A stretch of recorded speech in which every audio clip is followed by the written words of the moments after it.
All right, guys, today in this video, we are back with your daily or maybe every other day men's basketball Olympic coverage. And today we are recapping Team USA versus South Sudan. One caveat before we get right into this one: if you don't see any game footage, that's because the Olympic Committee sucks. They struck down my video, gave me a copyright strike on my video yesterday that had 29,000 views in 4 hours. And normally it'd be fair use and I'd fight it, but I don't think I'm going to win anything versus the Olympics. They're that powerful and they come around once every 4 years. With that being said, do not panic. I have scoured the internet for crowd footage to use in this game, so don't worry, you're gonna feel like you were there. This is a rematch of an exhibition that took place about 10 days ago, in which South Sudan was up double digits in the third quarter and would go on to just lose by 1 point thanks to a LeBron James game-winning layup and a Derek White block. This South Sudan team is not hard to cheer for. They are the world's youngest country. They do not have an indoor arena in their country, so for their national team practices, they have to practice in Rwanda. They're led by Luol Deng, Chicago Bull legend, and then their head coach is the lead assistant for the Rockets, Royale Ivy. As for their team, they have this point guard Carlik Jones, who plays in the Chinese Basketball Association. He had a triple-double versus Team USA in that exhibition. And then you have Wenyen Gabriel, who played for the Lakers a couple years ago, JT Thor, who is in the rotation for the Charlotte Hornets, Mariel Shayok, who played for Iowa State in college and now plays in China as well, Nooni Omat, who played for Baylor in college, and then 17-year-old incoming Duke freshman who is a 5-star recruit, top 5 recruit in the nation, Kaman Malawach. He's 7'1", and I don't know why he didn't play more in this game. Thonmaker petitioned FIBA and the Olympics to play for South Sudan, but unfortunately got his waiver denied. And they're coming off their first ever Olympic victory in their country's history, beating Puerto Rico just a few days ago, 90-79. If they somehow pull off this upset versus Team USA, they will guarantee themselves a place in the quarterfinals. On Team USA's side, Steve Kerr made a shocking announcement when he announced the starting 5, and it's the main reason you clicked on this video. Finally, he has elected to replace Joel Embiid in the starting lineup with Anthony Davis. Anthony Davis, I've said it since the beginning of these exhibitions, he has consistently been Team USA's best player in my opinion, and the offense just flows so much better with Anthony Davis in there. That being said, it sounds like Jason Tatum may have gotten to Steve Kerr as well, or maybe Steve Kerr was on Twitter and felt bad for Jason Tatum not playing him at all last game, which obviously he did not deserve. Jason is now in the starting lineup as well,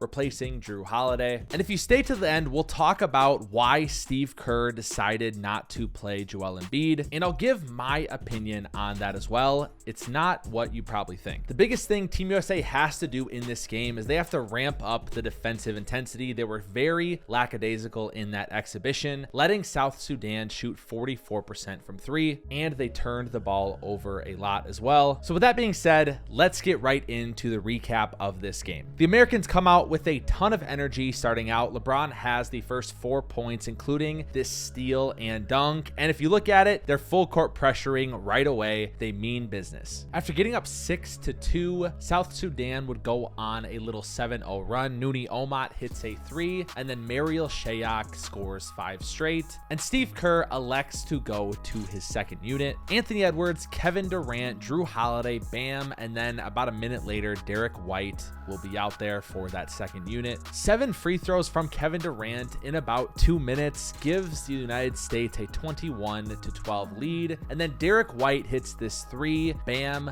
makes a jump shot. And at the end of the first quarter, the United States is up 26-14. And if there's one major thing you noticed, it's the ball movement on Team USA's side offensively. Unfortunately, there is a common denominator with that one. Joel Embiid did not check into the game in the first quarter. We'll see what happens in the second quarter, but definitely an odd decision from Steve Kerr, and one that we really just didn't see coming. Oh, and I forgot to mention, Jason Tatum missed a 3 very badly, and everyone on Twitter was clowning playing him for it, especially after getting 0 minutes in last game, which I don't think was fair, and then starting in this one, but it was kind of funny. A couple of Bam dunks and a Kevin Durant 3 sandwiched in between gets the USA out to a 33-14 lead to start the second quarter, and this is all with the second unit. Remember, when they came in, the game was tied at 10-10, and Tyrese Halliburton will check into the game for his first Olympic appearance at the 5:38 mark. Within about 20 seconds, he hits his first Olympic shot, a three-pointer. Tyrese hits another three-pointer about a minute later, and now everyone on Team USA's roster has played but Joel Embiid. And honestly, guys, this first half was not that interesting. Outside of Nooni Omat for South Sudan, nobody was really playing well. Bam has 8 points in about 3 minutes to end the second quarter, with Team USA up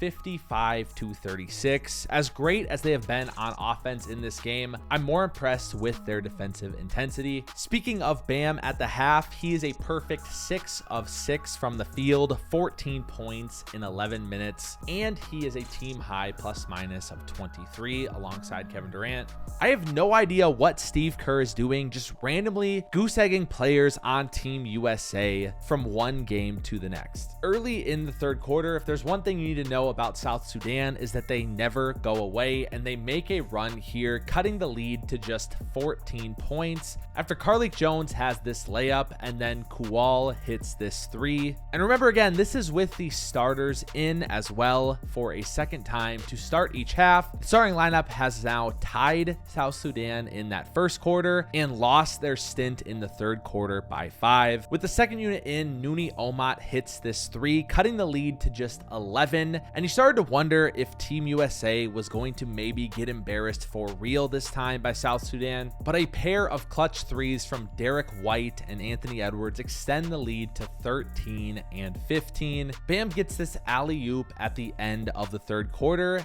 Team USA is winning 73-56 heading into the fourth. While they're outscored by 3 points that quarter, they weathered that run from South Sudan, never let it get below 10. In the fourth, South Sudan would make one run, cutting the lead to just 12 points with this Carlik Jones layup, but Team USA bent and didn't break all night. They would stop those runs before they got out of hand. I love this play in the fourth with Anthony Davis and LeBron. You can tell that they play together. LeBron passes it down low to AD, cuts right to the rack for the dunk. Bam finishes his night with this hook shot going for 10 from the field, and then Anthony Edwards hits this 3 with a couple seconds left, because remember, point differential matters in group play, and Team USA wins 103-86. We will take a look at the box scores in 1 second, but I want to remind you, we'll talk about Joel Embiid, why he didn't play a single minute in this game, the only player on Team USA to do so, and then we will also mention after that, catching up on the rest of these Olympic Games, where we stand with group play leading into Friday. With that being said, let's look over these box scores. Steph Curry did not have a good game either. He went 1 for 9 from the field with just 3 points, 0 for 6 from 3, and in a game that Team USA won by 17 points, he was -2. LeBron wasn't even worse, -7. I'm telling you, this starting lineup did not play very well versus South Sudan. It was the bench instead that carried us. Even Anthony Davis was a plus-minus of -5 with 17 points and 7 boards. In my opinion, Bam was the best player for Team USA, 18 points on 8 for 10 from the field, 7 rebounds, and a plus-minus of 22. Kevin Durant also played well. He only had 14 points on 2 for 5 from the field, going 8 for 9 from the line, but he had a team high plus-minus of 26. And then Derek White did not miss a shot either, 10 points, a plus-minus of 18 with 3 steals and a block. And Anthony Edwards, 13 points, 3 steals, and a plus-minus of 18. On the South Sudan side, Nooni Omat had a fantastic game. He scored 24 points on 8 for 12 from the field. And get this one, in a game they lost by 17, he had a plus-minus of 3. Carlik Jones also had 18 points in 38 minutes of play, 8 for 19 from the field, and 7 assists. And here is what Steve Kerr had to say about Joel Embiid not playing a minute in this game, which is highly controversial, whether you think he deserved it or did not. I credit Ben Golliver from the Washington Post for this quote, but he basically said that he wanted to match up with South Sudan's team speed better. And here's the problem I have with that. I have my criticisms of Joel Embiid. I think he has been the worst player on Team USA during this cycle because he has not played within the flow of the offense. But if you were to pick one game, including these exhibitions, that Joel Embiid has been his best in, it was probably this South Sudan game. And that's why this reasoning doesn't make any sense to me for Steve Kerr. So let's take a look at the box score from the exhibition match versus South Sudan. The Team USA won 101-100.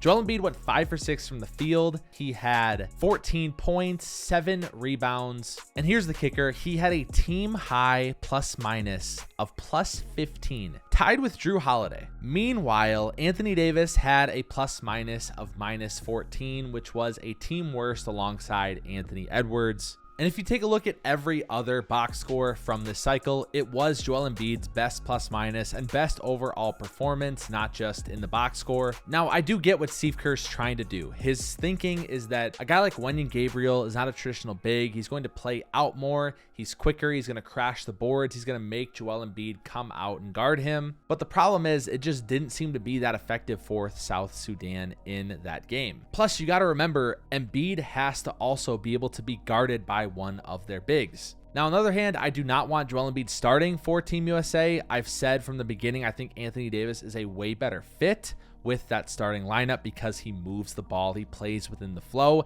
and Joel Embiid was having a hard time doing that for a majority of that exhibition tune-up cycle. But that just doesn't mean you play him 0 minutes in one of these games. Honestly, it's pretty ridiculous. If I'm Joel Embiid, I'd be pissed. And same with Jason Tatum too. Play him 7 or 8 minutes. They don't need to play 0. Like even with Jason Tatum last game versus Serbia, I get what Steve Kerr was trying to do as well with Derek White and Drew Holiday, but just tell Jason Tatum this is his role for this game. Let him play it, and if he starts playing iso ball on offense, then pull him. Don't just not play him the entire game. I'm not saying you have to start him. I'm not saying you have to do anything, but 0 minutes I think is pretty ridiculous unless you are very clearly the 11th or 12th guy on the roster. So with that being said, at this point Steve Kerr's made it weird, and I have no idea, especially with starting Jason Tatum this game. It's like he's playing his own little political game and trying to make up for stuff. I have no idea what to expect going forward. I would expect a different guy is going to play 0 minutes in the next game so we can continue to try to prove it wasn't personal in any way. With that being said, let's take a look at the rest of how the Olympics have went this week. But before we do, there was one funny moment with the referees during a time where Anthony Davis got called for an unsportsmanlike conduct. You had LeBron, KD, and Steph all arguing with the ref in what should be an iconic photo for years to come. All right, so since we last left off covering the Olympics, it was Tuesday, July 30th, so yesterday. Spain would defeat Greece 84-77. Greece is cooked now. Sorry, Giannis, you're 0-2. You've tried to carry your team. A ton of people told me I was wrong that Giannis was going to carry Greece in one of these last videos, but that's exactly what he's done in these Olympics. Matter of fact, he had 27 points on 12 for 17 from the field, 11 rebounds, 3 assists, and a plus minus of -2 in that 7-point loss. Yeah, Giannis shot 70% from the field, and the rest of his team, including his stats, shot 44%. Santi Aldama for the Memphis Grizzlies has been Spain's best player in these games. He had 19 points and 12 boards, and Spain moves to 1-1 in their group. The second game of that day, Canada beat Australia 93-83. This was a good win for Canada. I was starting to get a little worried about them. They have a massive big man problem, and Jock Landale has been playing phenomenally during this Olympic cycle. Matter of fact, he had 16 points on 7 for 10 shooting and 12 boards in this game. And then Josh Giddey's been very impressive this Olympic cycle for Australia as well. He had 19 points on 7 for 14 from the field, 7 rebounds, and 6 assists. RJ Barrett led Team Canada in scoring with 24 points, 7 rebounds, 5 assists. Shea only had 16 points, but he only took 10 shots, went 8 for 10 from the field, and had a team high plus minus of 11, alongside Dylan Brooks, who also had 16 points. Jamal Murray does not not look okay. He only had 5 points, 2 for 7 from the field. I wonder if that calf is still bothering him. And so if we take a look at Group A, Team Canada is 2-0 with a point differential of 17. Australia is 1-1 with a 2-point differential. Spain is 1-1 with a -5 point differential, and Greece is 0-2. Moving on to the Group B games from yesterday, Japan and France. I made an entire video on this game, guys. You gotta go watch that video. The Olympic Committee sucks. They took it down when it had 29,000 views in 4 hours because of the game footage I used. So I re-uploaded it without it, but I promise you that was probably the best game we've had in these Olympics. Actually, easily the best game we've had in these Olympics.